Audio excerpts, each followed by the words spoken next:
Welcome to The Dirt on Organic Farming, a podcast from OATS, the Organic Agronomy Training Service.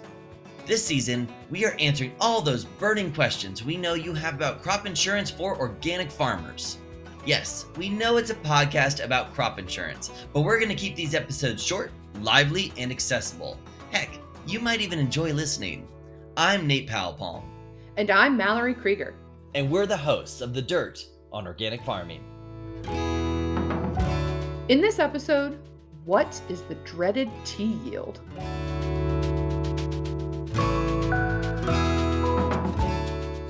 Now this is going to be a pretty short episode. Later on, we're going to talk about crop insurance advocacy. And so to transition into that discussion, we're going to address a topic that came up a lot in these conversations, a topic that crop insurance advocates are working hard to address. We are talking about transitional yields, otherwise known as T yields. Yes, this is something that has come up in pretty much every conversation with the farmers that we have spoken to as a main frustration when it comes to getting crop insurance. Now, Nate, I'd love to know, have you had any personal experience with T yields? You know, Mallory, I may not look it, but it has been a minute since I went organic. That being said, you're spot on. T yields are a point of conversation and concern for farmers all across the country. And so this time, I thought we would start off with hearing from farmer Brian Carlson about his experience with T yields and what the issues were for him. Then we're going to bring back Amy Bruch, who will explain a little bit more about the difficulties with T yields for organic farmers. I'm Brian Carlson. I'm from Central Illinois, live in the town of Leroy. We've been farming organically for 8 years now. We started in 2015. We're currently a parallel operation. We're almost half organic, half conventional crops. So we handle both, and we're adding more organics. We're not adding any more conventional to our operation. So that's the direction we're focusing on now. Brian has recently started farming, and he wanted to make sure he had crop insurance from the get-go. The crop insurance is actually a big part of, it's a big safety net for our banker is what it is. When I started farming in 2006, it was a brand new startup operation. I mean, I didn't add into a family. We started from scratch. So we started from a heavily leveraged 1-to-1 debt to asset ratio, and for the bank's point of view, the crop insurance is a big key to what we do, because they have to take our every year we do a balance sheet and then a cash flow. And crop insurance was a key for us to get some of those beginning operating notes that we needed, because they have to have a guarantee that they're going to get their money back.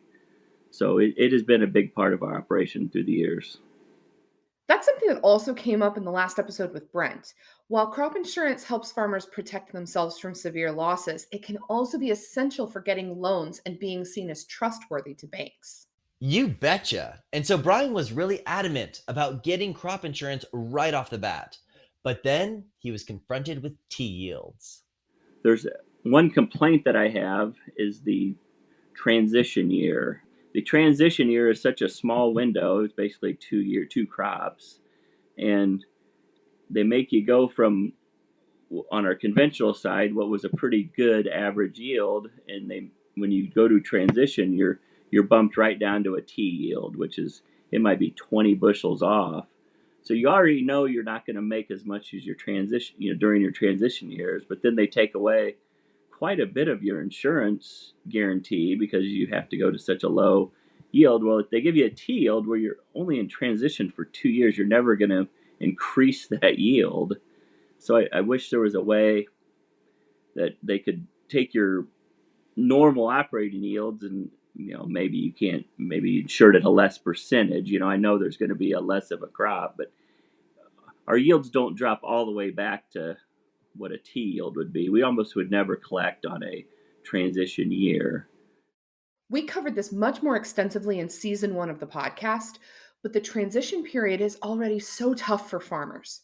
To feel like you don't have that safety net during that time because insurance coverage is so low just adds to the obstacles farmers are facing in transitioning to organics. Absolutely. So I spoke with Amy Bruch, We've heard from her in a few other episodes, and she continues to be a wealth of knowledge. Now, just a reminder, she and her husband own Cyclone Farms, a large scale organic farm in the Midwest. She's also worked to establish sustainable farming operations around the world, is a member alongside me of the National Organic Standards Board, and is generally just a wealth of information on all things organic agriculture. So I asked Amy why she thinks tea yields are so darn difficult for farmers. When you first enter into transition or organic and you've been a conventional farmer, you throw your production history out the window and you start from square one.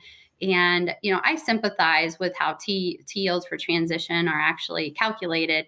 There's just not enough of us out there. So the data is pretty limiting. So when we do enter in, we're given the best data that's available. However, generally, because of the diversity of how we all farm as organic producers, it usually doesn't match identically what our capabilities are. So, these tea yields, you're given 10 numbers, and just over time, you have to offset them.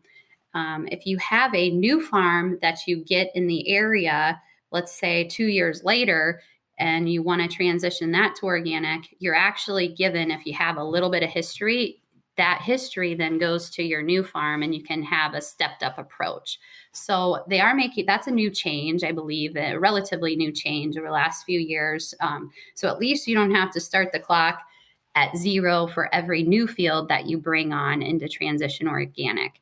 However, the first farm you do, it's a challenge because with our robust crop rotations, the next time you might plant that same crop to get another yield to replace the tea yields that you're given could be 3 or 4 years, maybe, depending on how many crops that you're rotating through and what your goals are. It is really tough for new farmers like Brian because they have no history to work with and have no choice but to use tea yields for insurance. Yeah, and Amy pointed out, now wait for this, that in many cases, transitional coverage may even be lower than conventional coverage. And then it's challenging when you look at the coverage level. If I pull up my county in York, County, Nebraska, and look at conventional coverage, and then look at the transition coverage, I can get, you get less. There's just less coverage for a transition producer in the same county than that conventional counterpart.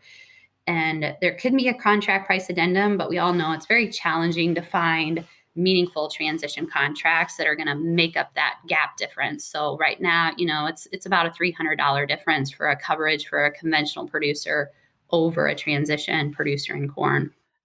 Okay, so this could definitely discourage a new farmer who wants to be organic, but is looking at the coverage he or she will get and feeling nervous about the risks to their operation. I wonder, with all of Amy's experience, did she have any thoughts about how tea yields could be improved? Oh, she certainly did.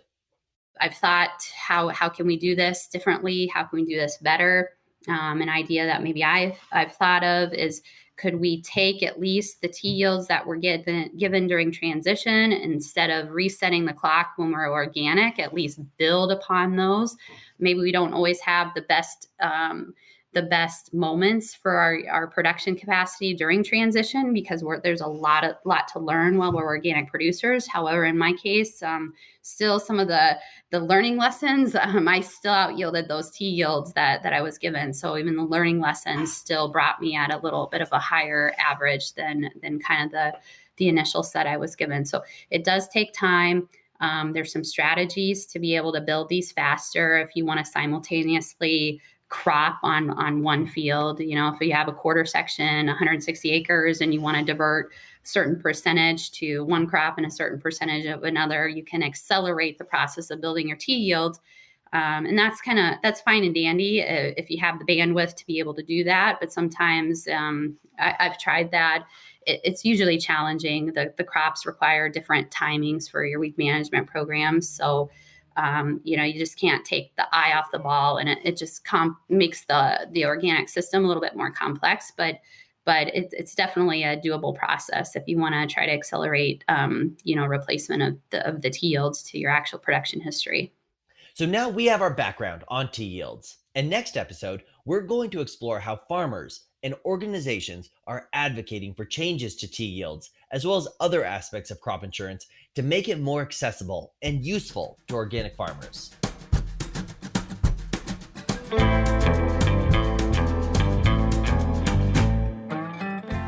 This has been The Dirt on Organic Farming, a podcast by the Organic Agronomy Training Service. OATS provides training to agronomists, advisors, and crop consultants so that farmers will have better access to reliable, science-based advice for their unique farm operation. Special thanks in this episode goes to Brian Carlson and Amy Bruch. This episode was produced by Michaela Elias. For more information, go to www.organicagronomy.org. OATS is a programmatically independent consortium that is fiscally sponsored by the Organic Trade Association. OATS is supported in part with funding from OTA's membership companies. Season 2 of The Dirt on Organic Farming is made possible by a funding partnership with USDA Risk Management Agency under award number RMA 22CPT00123993. I'm Mallory Krieger. And I'm Nate Powell-Palm. Till next time, thanks for listening.